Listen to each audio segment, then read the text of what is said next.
Fuck it, we'll do it live. On that note, welcome to McChat's Fan Commentary here with Mike McG at McGTV, youtube.com/Mike McGTV. Joined as always by Max Andrews from 3 Geeks Network, youtube.com/3 Geeks Network. And before we started the broadcast here, I was mainly talking a lot to Max about a lot of the intriguing and at times infuriating programming that's currently on Netflix, such as the documentary series Making a Murderer, which tune in maybe a little bit later, either in the week or next week. I believe Jason Taylor from 3 Geeks and I will be talking about it, since he and I have been watching the show. And I've seen the whole series and am thoroughly pissed off. And that's a show that could greatly benefit from having Matt Murdock as a defense attorney on that show, man. He could suss out a lot of the crazy that's going on with that series. But it raises me to this question. Max, what show do you feel would benefit from the inclusion of a Matt Murdock type? Well, I'm gonna skip the obvious answer of Jessica Jones. Mm-hmm. And I'm going to say that Ridiculous 6 could use a Matt Murdock type. But, just as long as he's just beating up Adam Sandler and all the other cast members. That's really all we really need. Or give him the Adam Sandler role, if anything. It's like he would have made for a better lead and probably funnier lead as well. Yeah, it would work both ways. It would work both ways. He's got a sense of humor. And Fists of Fury. Yeah, Fists of Fury for sure. I could believe that guy would turn into a tumbleweed with that mystical shit. Anyways, you're here for Daredevil. You ain't here for Ridiculous 6 or Making a Murderer. You're here to listen to us talk vehemently and passionately and lovingly about this little show that could, about the Hell's Kitchen hero Daredevil. And this episode 5, World on Fire. Shit gets real. Shit has been real for a while on the show, but it gets realer here. It gets mad real, yo. Things start to come to a head. We start bringing in bigger ideas, bigger set pieces, bigger action.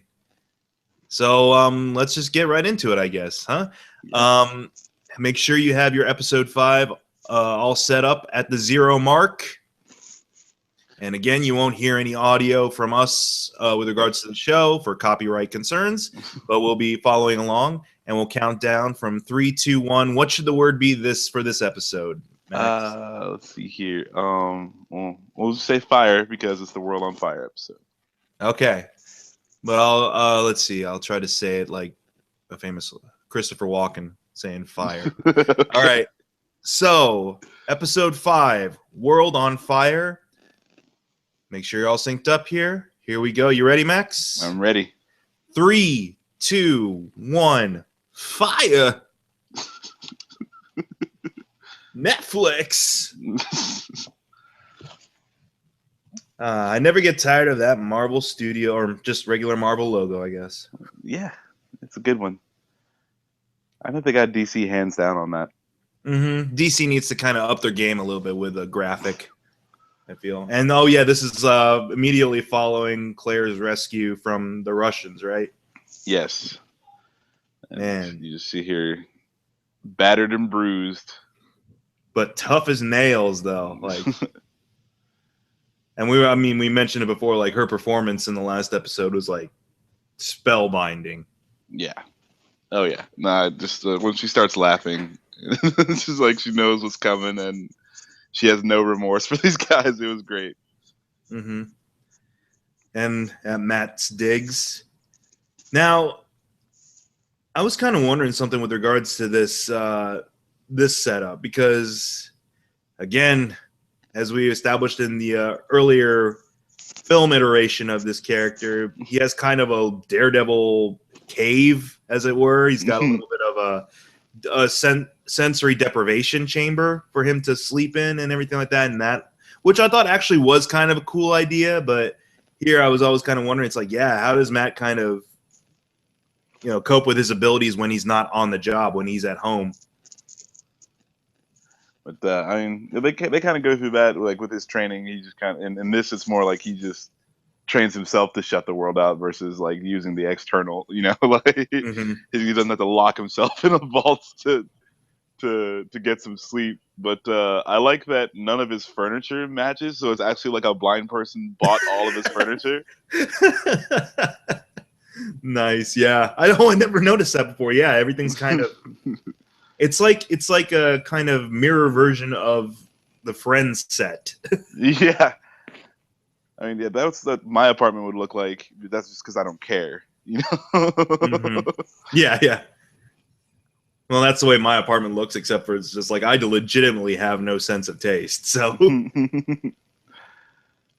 I like this X-ray fingers. Oh, Yeah. and yeah, and it's more about like kind of again, they're not going to go all sci-fi on us with his power with regards to showing it. So it's like he'll just explain. It's like I can feel your bones shift, like I can hear it, and he's like, "What does it sound like?" And I like that too. It's an old ship. It sounds like the creaking, the wood. I can hear that. So like, yeah, that's really cool. It's a really nice little touch. And again, they don't have to go all crazy super sonar vision. right? But this is also where I feel. Is this where the kind of romance starts as well with this? Yeah, it's right here. They're really close. And once you save someone from, once you stitch somebody up like 8 or 9 times, and then you get the roles reverse, and now the other person's doing the stitching up. You form a bond. Yeah, and especially with the idea that like she's inspired by him in a way, and that she appreciates what he's doing, why he's doing it, and yeah, getting saved by the dude doesn't hurt things either. Yeah, I hear that really helps your chances with the ladies if you rescue them from impending doom. All right, And here's where we kind of have an effect shot. Yeah, but I mean, it's subtle though, which is good. And it's like the only one in the entire season. yeah, actually, yeah, that's about the only time we really get things truly from his perspective with regards to, yeah, well, what does he kind of visualize or see in a way. But yeah, they're adorable. I really like Charlie Cox again. He just does a great job of like that you feel that empathy from him, and like in these slower scenes or whatever, it's still compelling. Very much so. It's just, and again, it's all about character, and truly, like, it's more than anything else about his journey than it is about, hey, we got to have a great action series. There it is. Yay! Matt the Player Murdock. Get some Maddie. Now, recent news. Have you seen the recent Daredevil season 2 trailer? Yes, I have. Which didn't really reveal much, but I mean, you can still be jazzed about it. Yeah. Oh man, I thought it was cool, like the little like Renaissance painting deal that they had going on, but mostly just the Punisher, hint at the end. Yeah, the skull design. And she is set to return, correct? Rosario? I believe so. She's like the glue that holds all these different things together. So, I'm hoping. I don't see why they wouldn't have her. Yeah, I mean that's one of the things. I'm not saying that it's gonna train wreck or anything like that, but it's the only thing you can be apprehensive after you have a show have such a great start. Is the idea of like, are they gonna have too much going on, perhaps? And you just got to wait and see. But that's kind of my trepidation with a lot of either following seasons or sequels, is that especially after you have such a strong start with a first season like this, are they going to be overshooting their mark, to say? Yeah, no. With Marvel though, like it's weird. You kind of have this. The track record has been solid through and through, and it worries me that I'm worried less and less about it. That you're almost becoming desensitized to it. Yeah. So it's like, oh no, and season 2 is gonna be great. It's Marvel, like we ain't got nothing to worry about. But so when a legitimate Marvel upset happens, you're gonna be like devastated. Oh, dude, it'll be twice as bad. Here we are with Vladimir Yeah. and Wesley. I like this guy, Vladimir. He's one of my favorite characters through this whole thing. He's just. I like Wesley like feigning confusion. Like, where's your brother? I know where the top half of it. Yeah, like I didn't have his blood smear on my cheek the other day. Practically kissed me.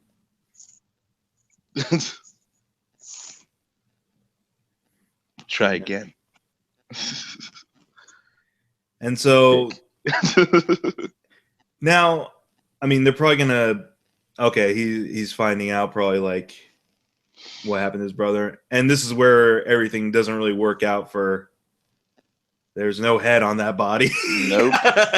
And again, it's the example of like how much they're able to get away with. Like they're not going to be graphic about it. Like, show here's the bloody stump and the wound's like gushing still. But yeah, there's definitely no head on that body. You can clearly tell. Yeah, I mean, yeah, it's not still like spurting blood out of the neck and stuff, but Nice quiet performance here. Mm-hmm. Turn his rib cage into knives.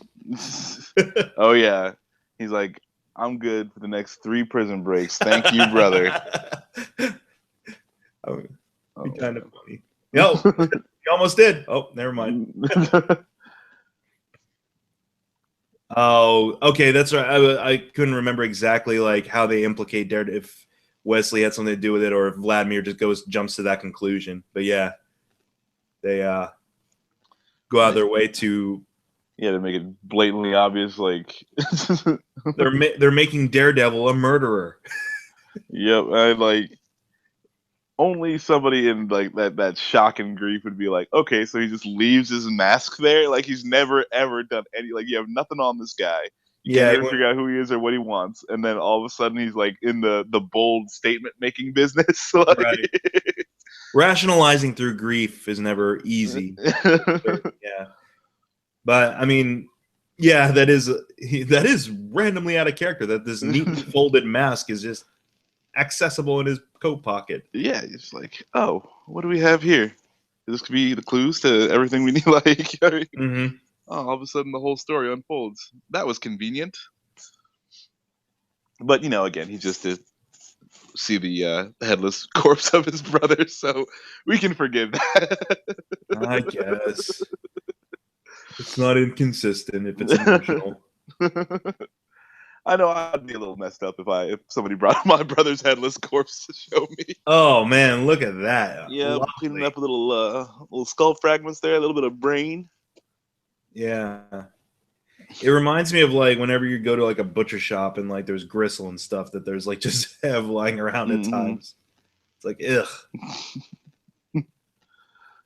Now, they haven't really done much with Nobler Madame Gao yet, but even just being in the background, that old lady creeps the hell out of me. I like her.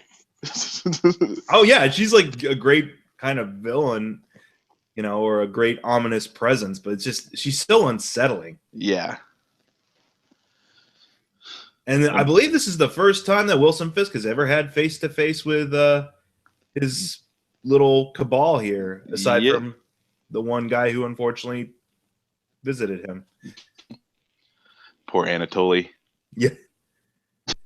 And again, I like this portrayal with Vincent D'Onofrio where he's trying to maintain some kind of graciousness towards everybody and some civility, but he's just like, God damn it, everyone, just fall in line. Yep. I was like, I got big plans. So matter-of-factly, since I removed Anatoly's head with my car door. It wasn't easy. It took me a few attempts, but I got there. Don't interrupt me during my dessert, man. That's all I'm saying. Freaking I'm out here with my lady friend. Oh, and it's on the little things you pick up in the performance too. Like it says in the description, he's stammering. I'm just like, yeah. And it definitely sets it apart from a lot of the other portrayals of the Kingpin I've seen in past media, where,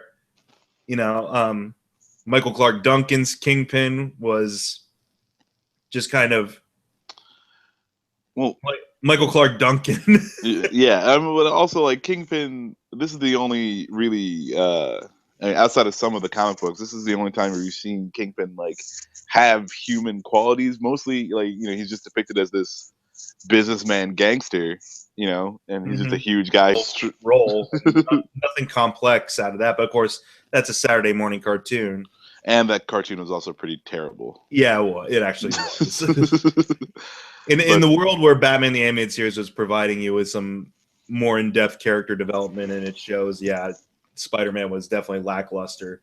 But he was never nothing more beyond like, okay, he's the big bad controlling all the crime. In here, you actually get the sense it's like he wants to do something legitimately good with his resources, but he just goes about it in the worst way possible. Right. I mean, yeah, he's just obviously a twisted guy, but I mean, he's got the means and the drive to do big things, so he's gonna get them done. Regardless of whether it's legal or moral or whatever.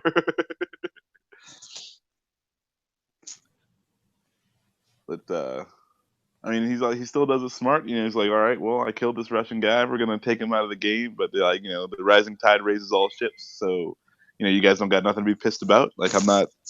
If this was the cartoon, he would have just been like, yeah, I'm taking it. It's mine. I get more money. You guys get less. Deal with that.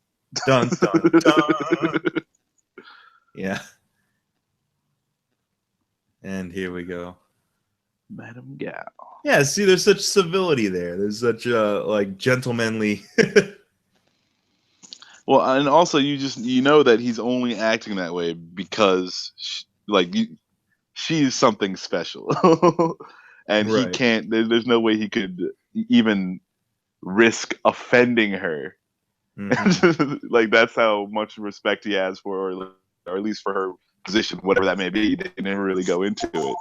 Yeah, it's not even like respect. It's more along the lines of like intimidation too. Like even he's intimidated by what this little old lady represents, in a way. Yeah. Oh, here we go. This is a great shot that's actually going to be coming up here. Oh yeah, this is a little good scene with the blind courier in the back there. Mm-hmm. And I like how they shoot this.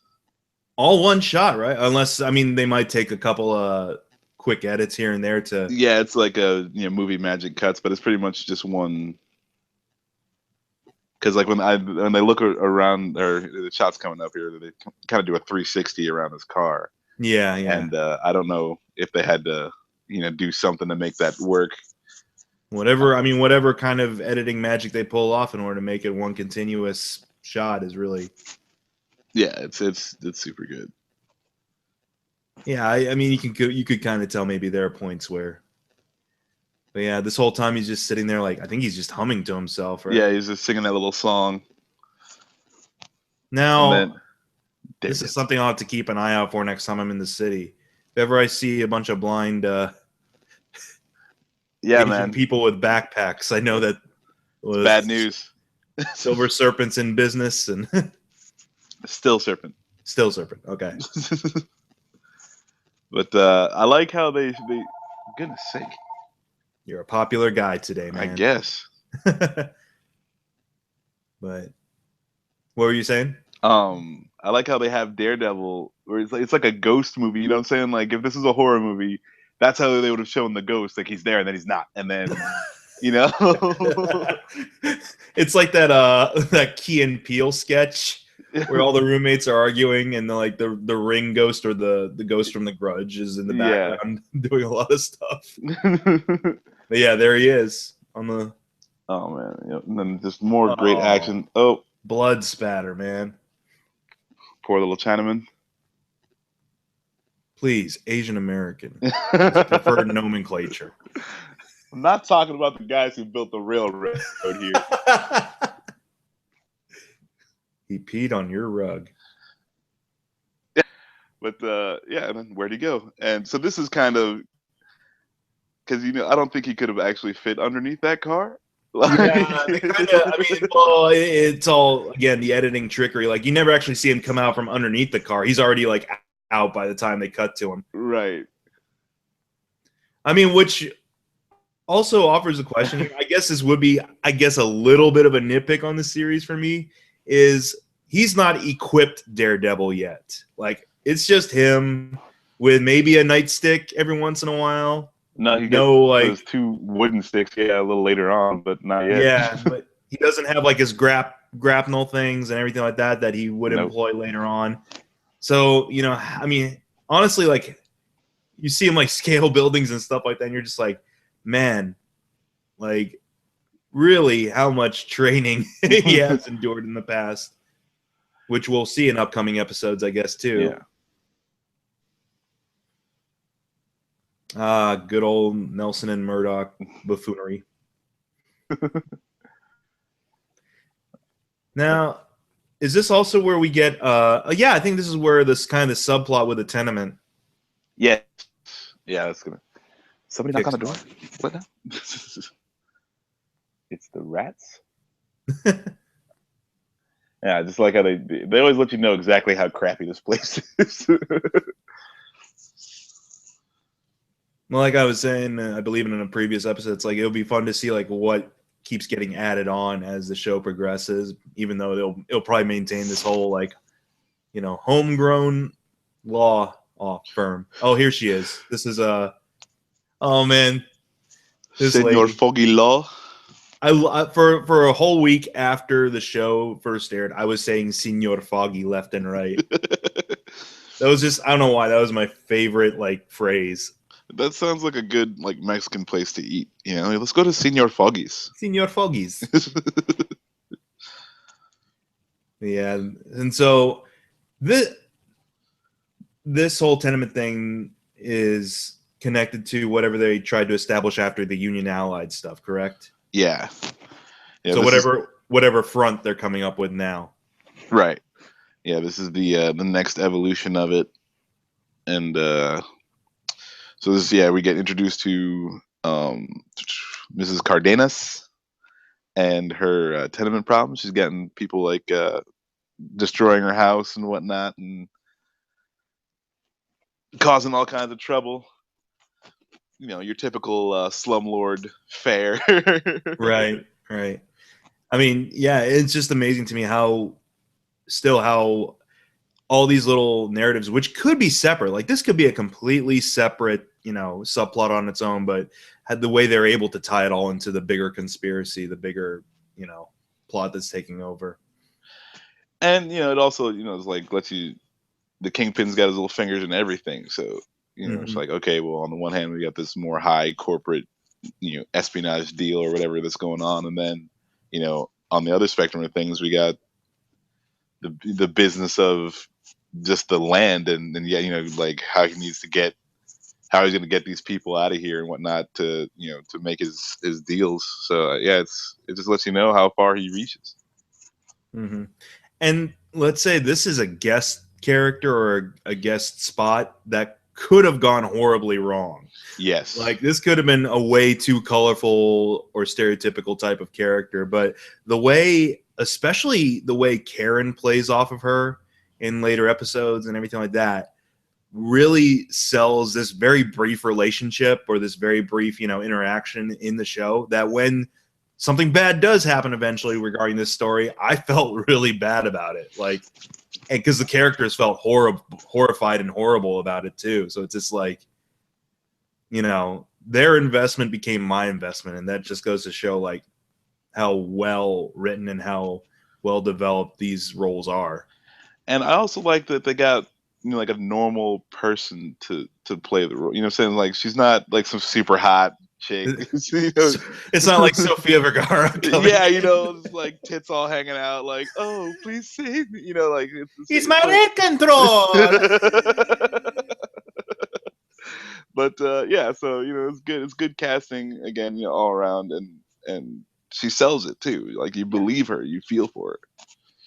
Again, like one of the great staples of these Marvel Netflix shows is every role, no matter how big or small, is pertinent and valued in some way, shape, or form.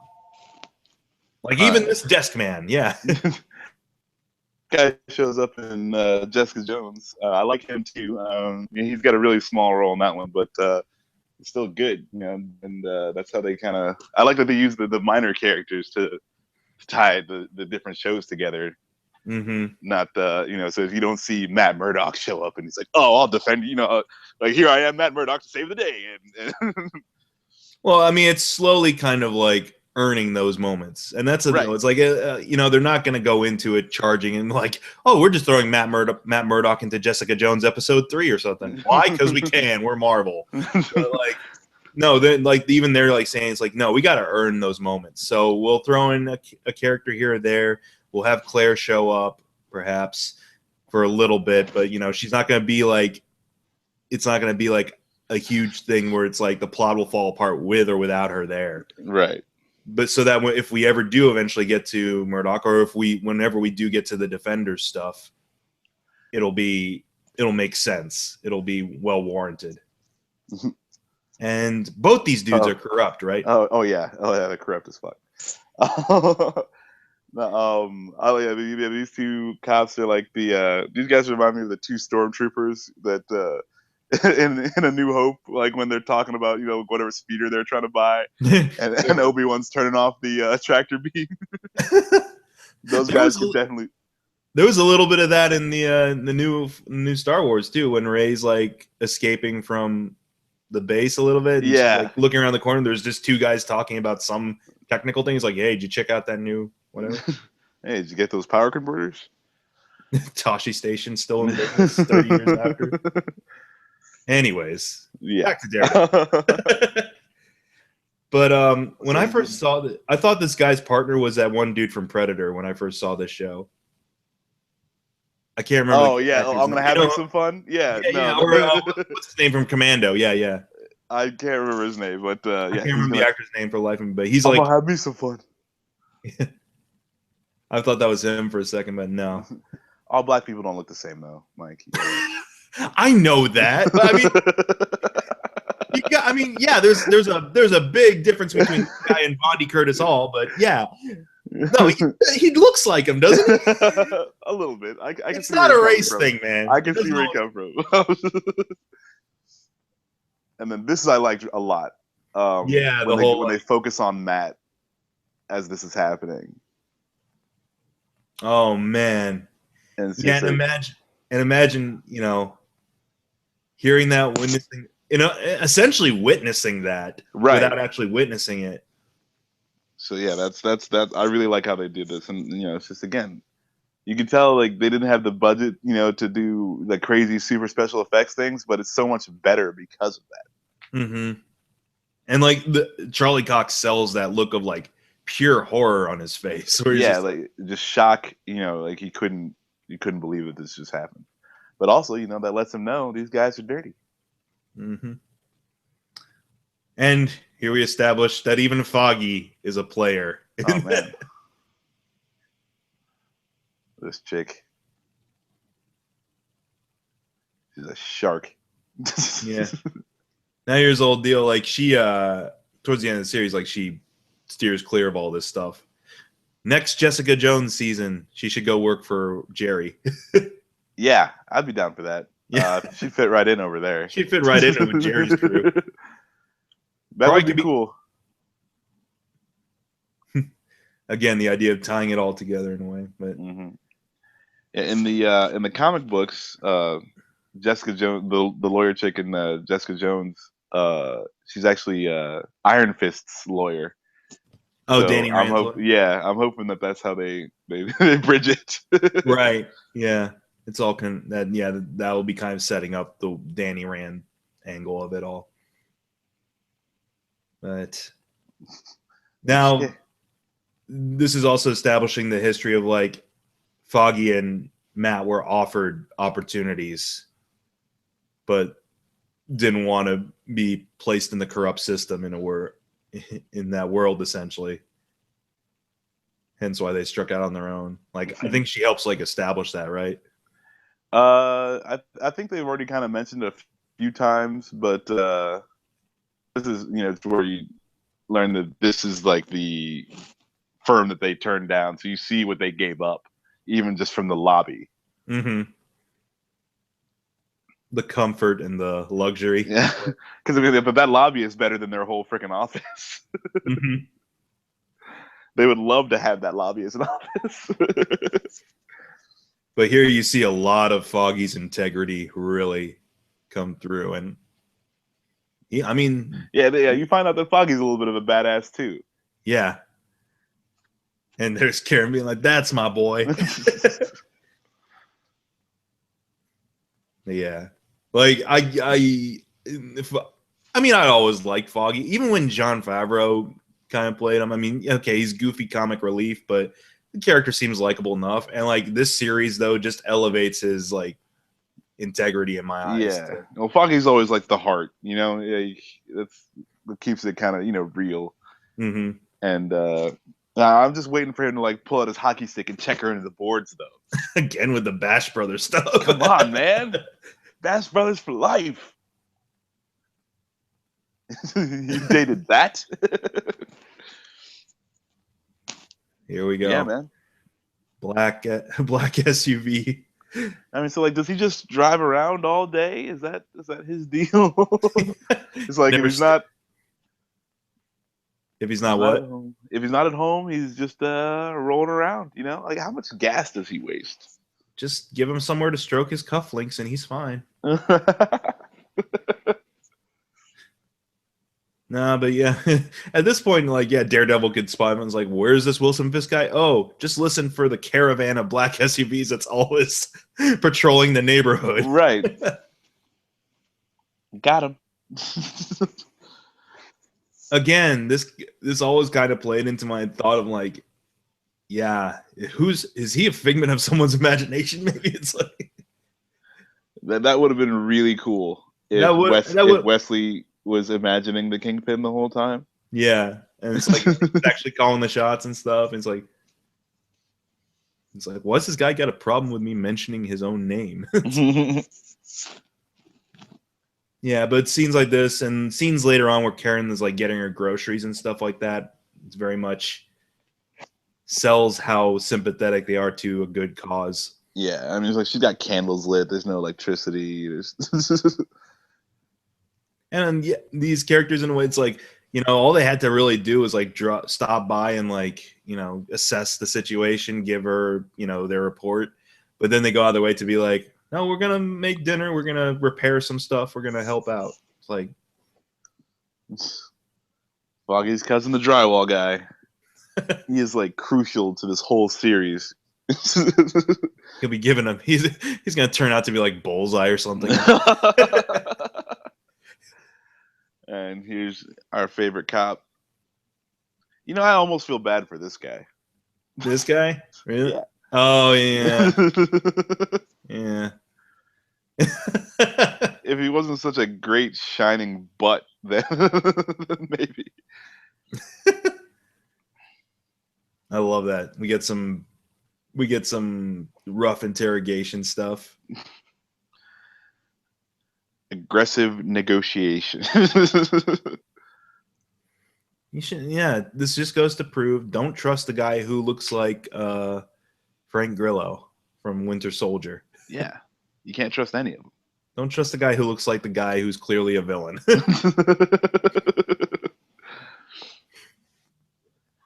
I wonder where he went wrong. You know, like, was he always this much of a jerk like his whole life? You think he was the class bully? Or it's like, you know, everyone eventually gets bought off. Everyone eventually slips up in some way, and Fisk lords it over him. Where is he? Oh wait, there's none of that in here. We could have definitely been helped by a little bad voice in this. Helped? Yeah, man. Who doesn't love bad voice, man? It's the great. I mean, I thought that was the best aspect of Christian Bale's Batman. I kind of like his delivery on the whole, like, it's like, lie to me and that arm becomes your good arm. But it's like, it's not, you know, it's a normal voice, essentially. It's not like, oh yeah, because he's not going to know, and it's a weird thing about perception too, like, he could have just been talking in his regular voice, but that might not even trigger him, you know, like, if he encounters Matt Murdock in a different situation, just because, you know, he put so much weight on the mask and what, you know, the scene that he was in, that could be distorted for him. So, like, yeah, it's good that he doesn't do much to change his voice or whatever, because he wouldn't really have to. And again, that's the major problem with bad voice. Yeah, and also, I mean, helps that like your alter ego is represented as being, visually impaired or, handicapped in some way, so that it throws everyone off completely, even though anyone could find that jawline in a lineup. Mm-hmm. And that cop has met both Matt Murdock and now Daredevil, so it's. Well, I mean, but to be fair, he was getting punched and thrown around a lot when he met Daredevil. Okay, so it's a confusion, blur, emotion, yeah. And he broke his arm. I mean, he had a lot of other things on his mind. We'll let it slide this once. Here we go with Wilson Fisk talking about honesty and this lady who should clearly be freaked out by this, but clearly isn't. Yeah, I mean, I'm just wondering where, like, was her dad like some sort of gangster or something? Like she's just used to this sort of deal. Like... I mean, they establish a little bit of her backstory and things like that, of her past in a way, and I mean, maybe there's more yet to be revealed. Like you said, okay, that's a little graphic, but maybe there's more to be revealed with her character in upcoming seasons and so forth. Yeah. Maybe she's not quite so pure and innocent as we're led to believe.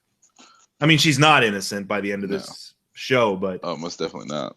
At the same time, maybe she didn't start out that way to begin with. This guy again. Love him. Yep. I was actually surprised not to see this guy in Jessica Jones. I thought for sure he was going to be one of the crossovers. Like either as someone that she's just investigating as like some kind of dealer or arms dealer, or someone someone Luke Cage could be investigating for sure, definitely. Yeah. With regards to a shady, snitchy kind of dude, so he again could fit anywhere. Just because you'd expect him to have shady dealings, any little business you find him in, you're not surprised to find him. He may yet. I can't remember. He doesn't die by the end of this, does he? No. He's still. He could definitely. I could see him being tackled by the likes of the Punisher in the next season and so forth. Yeah, that'd be pretty cool. Some big white guy, bald as shit.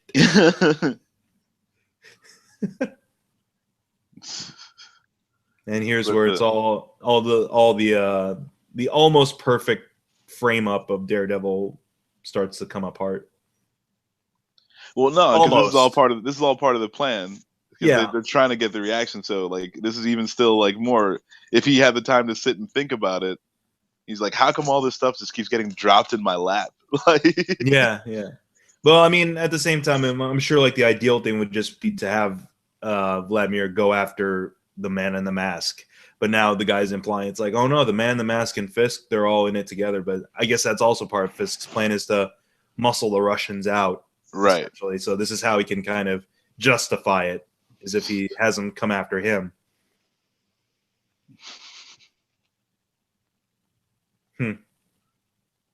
Vladimir.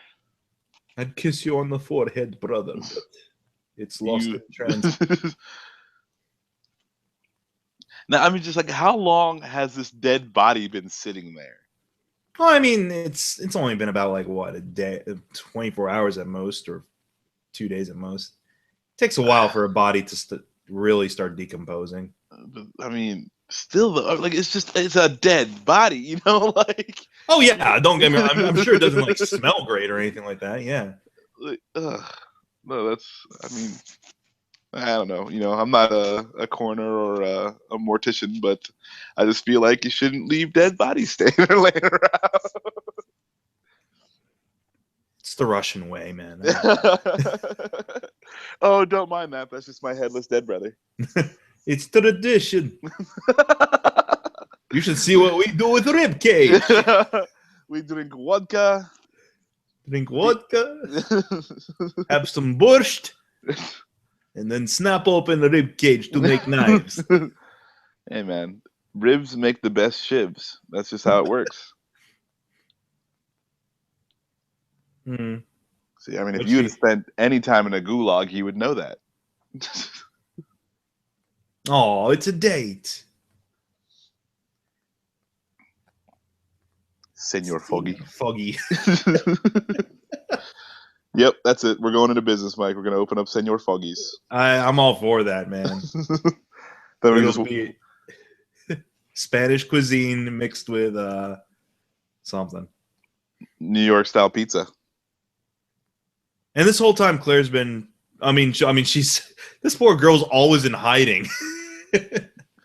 Yeah, pretty much. Whether it's over at her friend's place or now over at Matt's, it's like, yeah. 44th and 11th. I mean, like, I would be so confused. You know, I understand, you know, all the roads, you know, the numbers run one way and the avenues run the other way, whatever. But I would just be, if someone's like, it's on 33rd and 22nd. I was like, I don't know where that is, man. Well, I mean, you get a like, definitely I was completely turned around when my first week or so in the city.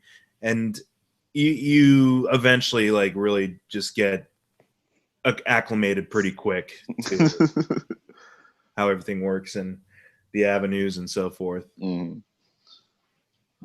And that, yeah, because that's the thing. Is like I never really utilized much GPS or anything like that when I was in the city itself. It was just more like, okay, well, here comes 29th Street. Here comes 30th. But also, again, this is more Claire and love her to death. Love Rosario Dawson. I was just watching Sin City earlier today. Oh, yeah? Chick's great, yeah. But you know, she, you know, you see her struggle with it. She's like, you know, yesterday I was kidnapped and beaten up, and it's all his fault. She has kind of a similar predicament in Sin City too.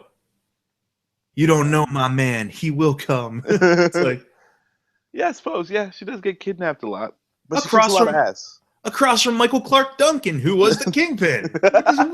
It all ties together. It all ties together. Everything's connected, kinda. I love how he has his mask do-rag thing already pre-tied. Yeah, man, you gotta be ready to go. You know, you gotta be able to throw that thing on, because now if you had to tie it, that would take an extra 35 seconds.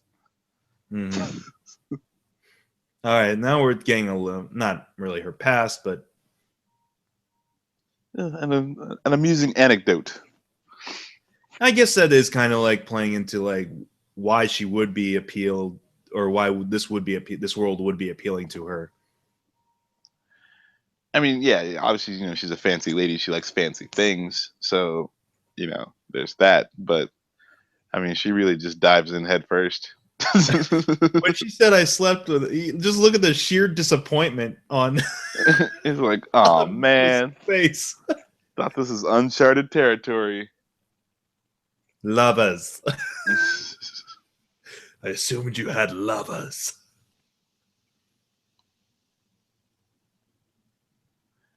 Because I wish I would have used a corny line on you. Right. Yeah, because that would ultimately come off as you just being a poon hound, man. You know, I'm not any what do they call it? What's the Casanova? Right. But I've never once regretted not using a corny pickup line on somebody. Like, if I was on a date with someone and they just happened to share that information with me, I wouldn't immediately retort by saying, "Oh man, I wish I'd thought of that when I first met you." That's a little. It's like, yeah, I slept with him, and he's like, "Oh, is that what you need to get in your pants? Is that what you got to do?" Oh, dang it! Well, doesn't help your cause. How's the dinner? It's just like, yeah. Well, and I mean that plays into a lot. Having to deal with him is that his social skills are a little stunted, but at the same time, you can kind of be like, okay, he's trying. It's kind of charming. Yeah, he gets there. The thing with the cufflinks is a little weird, though.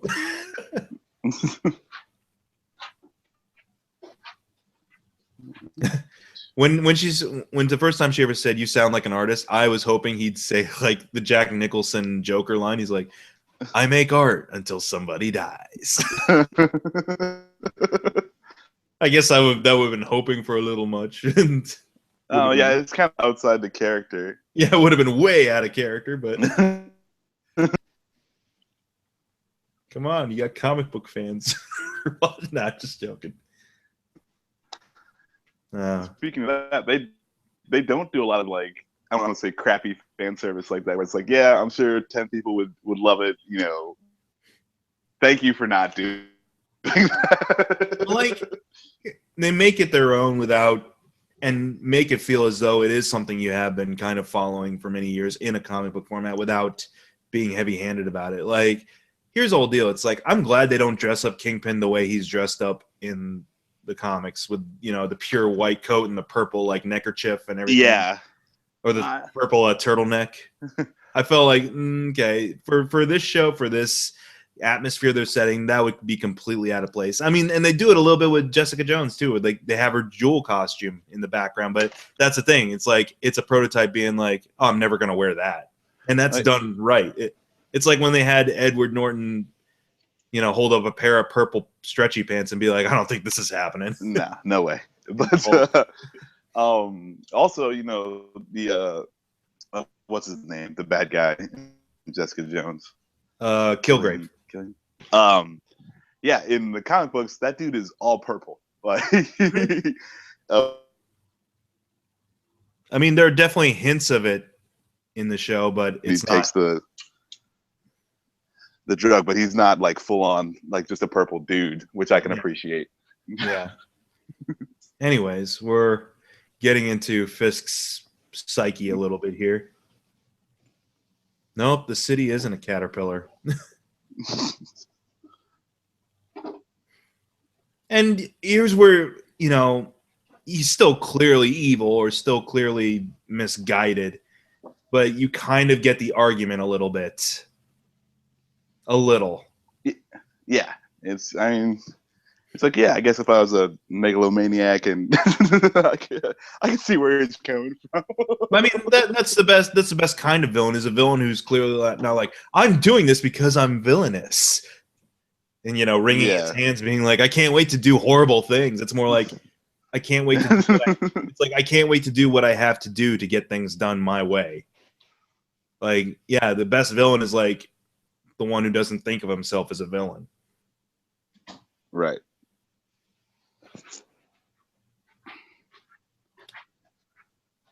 Russian roulette later, maybe, perhaps.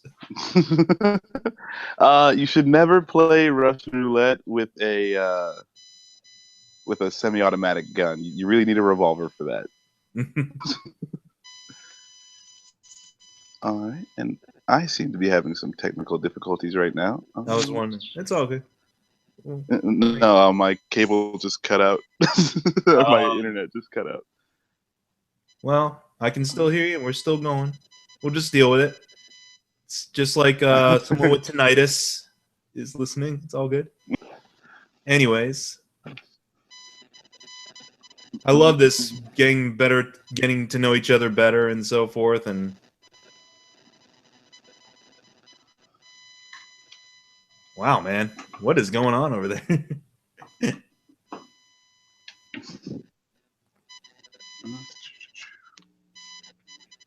Yeah, my Netflix is gone. I'm not watching the show anymore. Uh-oh. Well, tell you what, I'll continue on with the commentary for a bit. If when you get it up, just send me the message, and I'll bring it back on, okay? Or, all right, man. Yeah, I'm sorry. No problem. It's all good.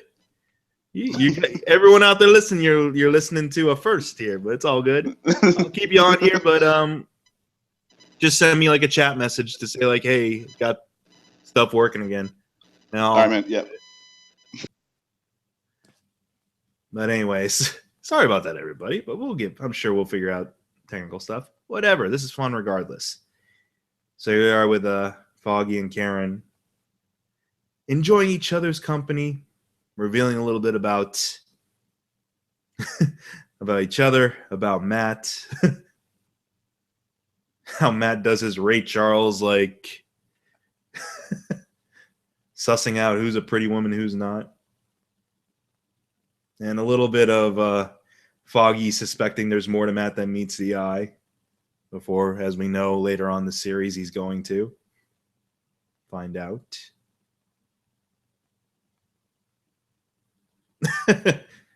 Because weird.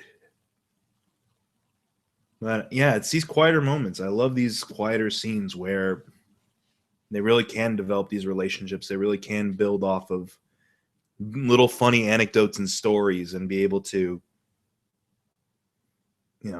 establish some kind of emotional connection through those.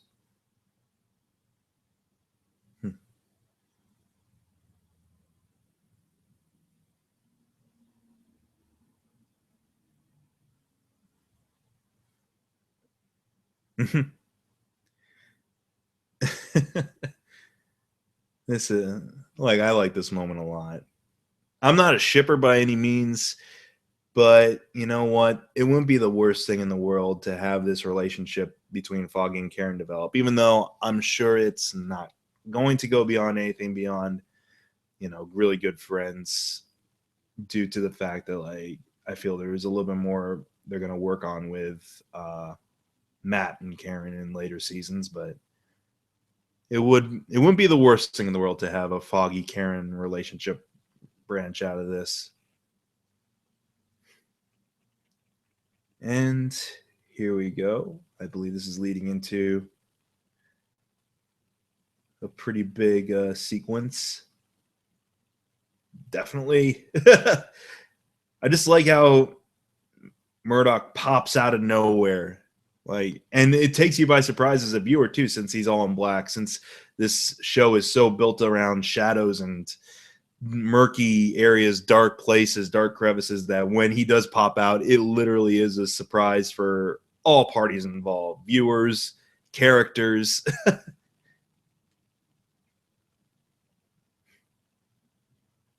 And here we go with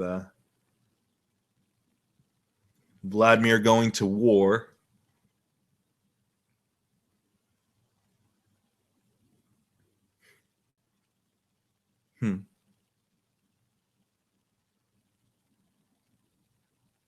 Uh-oh, yeah, and here's where everything goes nutso.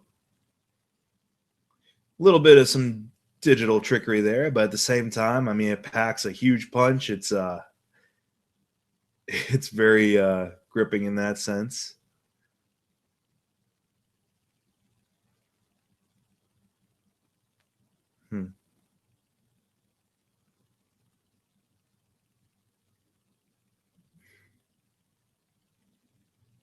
And how everyone gets involved in this, how this action is affecting everybody. Oh, so even within the span of an episode, you invest in this struggle with this poor old lady. Even then, you invest in what's going to happen to her, what's going to happen to Foggy and Karen.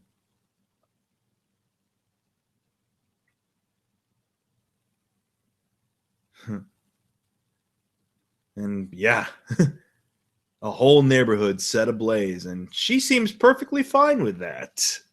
Why not? But in that sense, it's where, she finally is kind of resigning to, okay, this is the life he leads. This is a life I can tolerate being a part of in a way.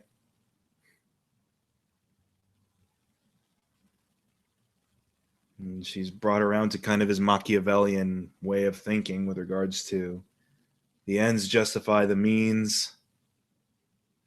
Watching the cities burn, everything burns. Huh.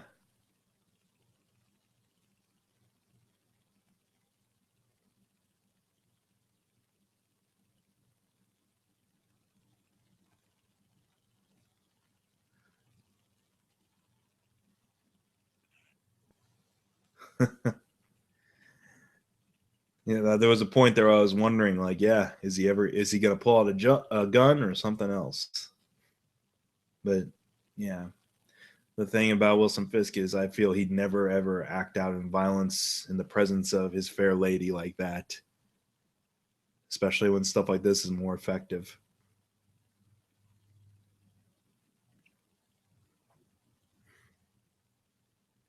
Let me see, Matt's still kicking.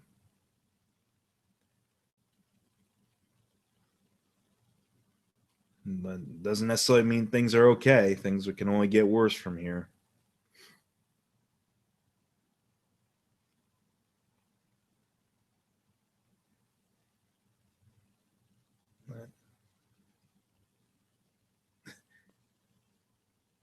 I like that it takes Matt forever to be able to recover. Not just with regards to being patched up and everything like that, but when he's knocked down, when he is beaten to within an inch of his life, it's not like with other superheroes, be they superpowered or not, where they can just kind of walk it off and step back, stand back up and walk it off. Like every little interaction, every little moment of violence that he inflicts on someone else or that's inflicted on him really takes it out of him. And it takes a while for him to catch his breath or get his bearings.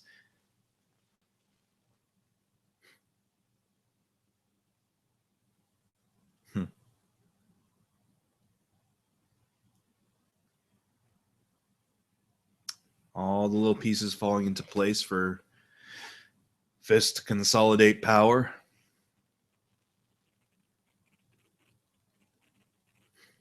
Yeah, Wesley here telling him it's like that was their end game in the long run, regardless, was to kind of push the Russians out of the picture, but that it takes patience, it takes time, careful planning and execution, and for opportunities to present themselves.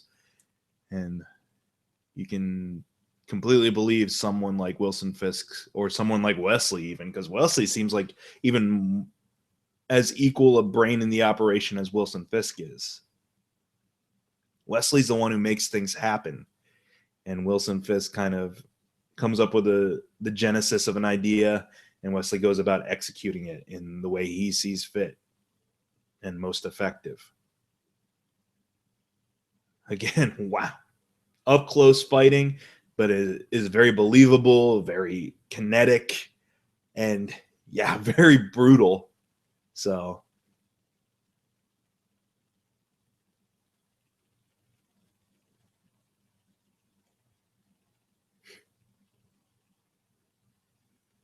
and like I said, things don't necessarily get better for our hero.